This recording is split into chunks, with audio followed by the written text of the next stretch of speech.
In today's video, you're going to discover how to stop caring what others think of you. So if you've ever let the fear of failure, the fear of judgment, the fear of rejection stop you, then this video is for you.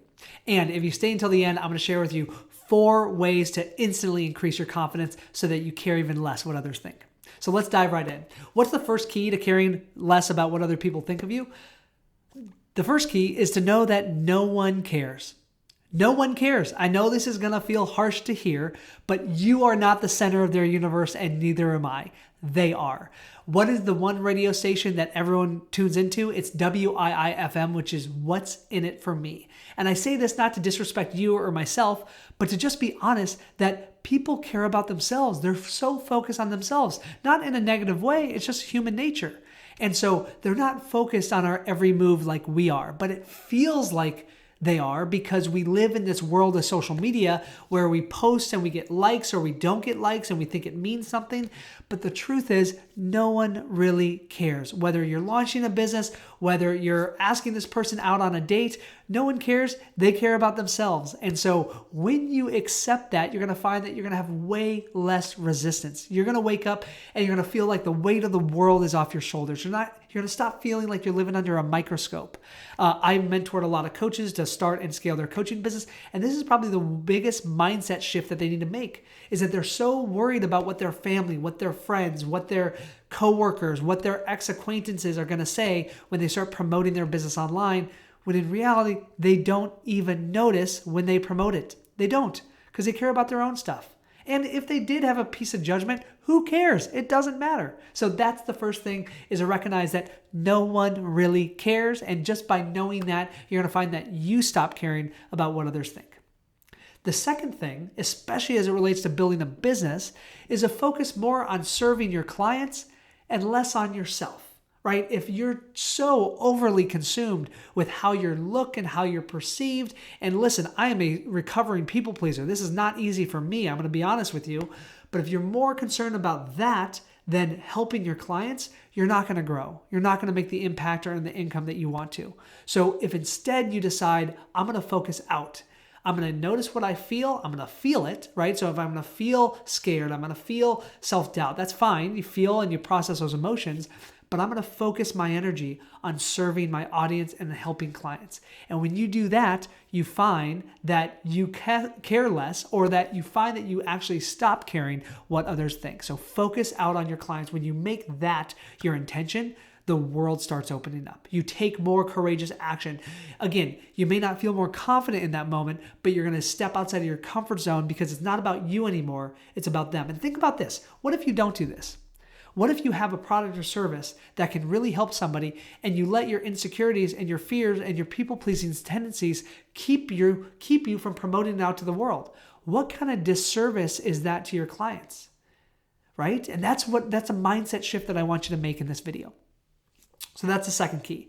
The third is to actually define, and I mean like write this out. So grab an old school piece of paper and pen, if any of you have that anymore, and define what judgment and rejection actually means to you, right? In psychology, we call this a causality. So like if you're judged or rejected by something you post on social media, what are you making that mean to you, right?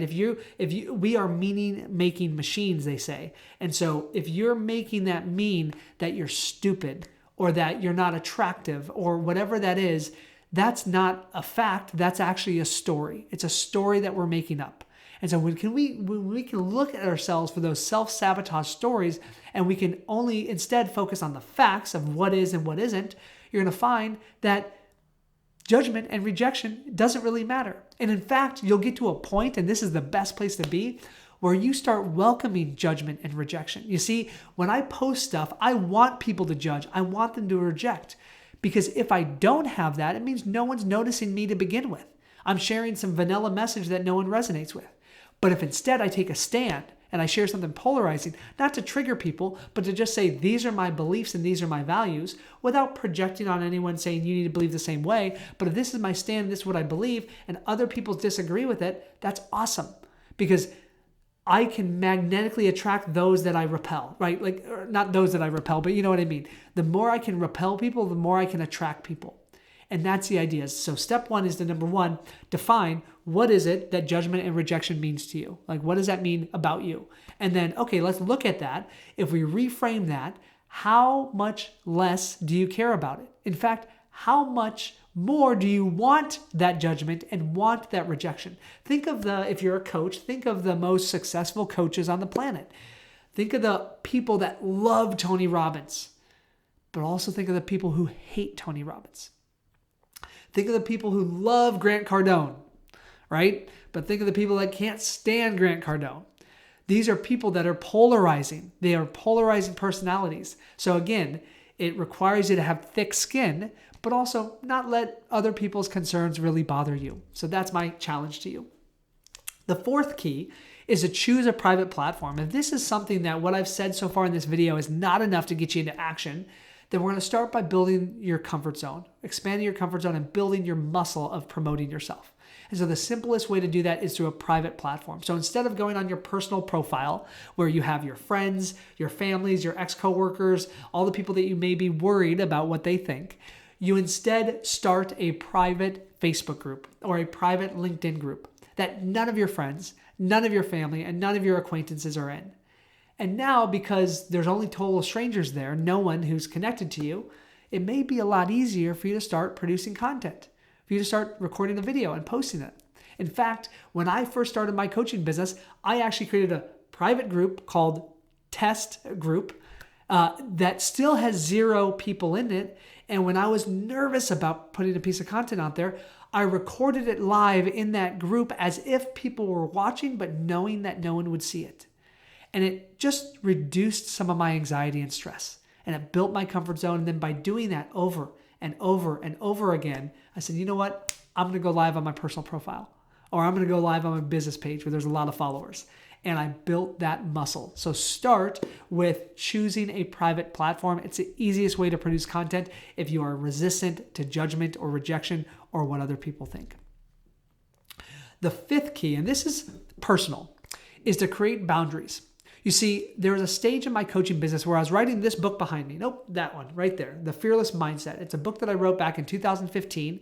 It became a #1 Amazon bestseller. And I remember the year before I had gone to visit family on a family reunion. And I was announcing that I was just about to write a book. And I was so excited. I was going to share it with different family members. And one particular family member who helped raise me, who I really lived most of my life hoping and wanting her approval, when she found out that I was going to write a book, she stopped in front of the entire family and she says, Peter, if you end up writing this book, we will disown you because you're going to ruin the family name.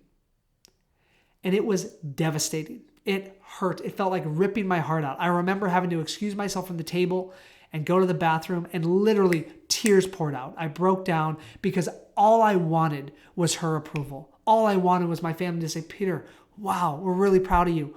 We are willing to support you when you put this book out there. But the opposite is what I got. Now, some family members loved it. My mom, my sister, super supportive of me, but others didn't.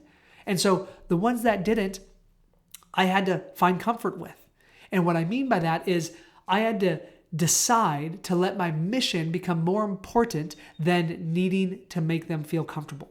And so that's the first distinction. But the thing that I'm talking about with creating boundaries is that I energetically and verbally created a boundary. I said, Grandma, I love you. I appreciate you. And I know you're not going to support me, and I'm doing this anyway. And I had to verbalize this. It was really, really hard. I also had certain family members that I had to actually block from social media. Because anytime I was posting on there, they would share feedback that was really negative, and I didn't want to have that in my space. I told them that I love them. I told them I'd see them next time we're together, but I'm going to block them so that my message doesn't trigger them anymore. And so that's an example of creating boundaries, and that is a very powerful way to stop caring what others think of you. The sixth and final key to this is to remember that confidence is a result. It is not a requirement. For you to wait around to feel confident before promoting yourself or putting yourself out there, you're going to wait your whole life, and you're going to let another 5 or 10 or 20 years go by. And I don't want that. So instead, you're going to be courageous. You're going to step outside of your comfort zone, and you're going to do it anyway, even when you're not confident.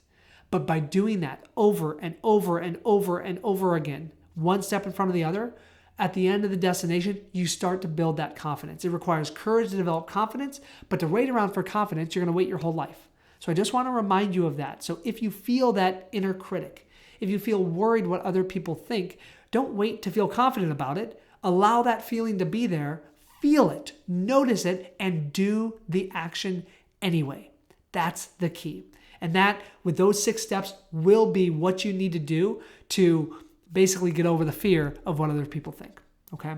So what is one thing that you have done to stop caring what others think? Go ahead and leave me a comment below and let me know. And before I wrap up this video, can you do me a quick favor? I looked at my analytics recently and I found that only 71% of you watching these videos, my viewers, are subscribed to my channel, which is way too low. So do me a favor, if you've gotten value from this video or any of my past videos, then make sure to subscribe to my channel so that you never miss a future video. Okay?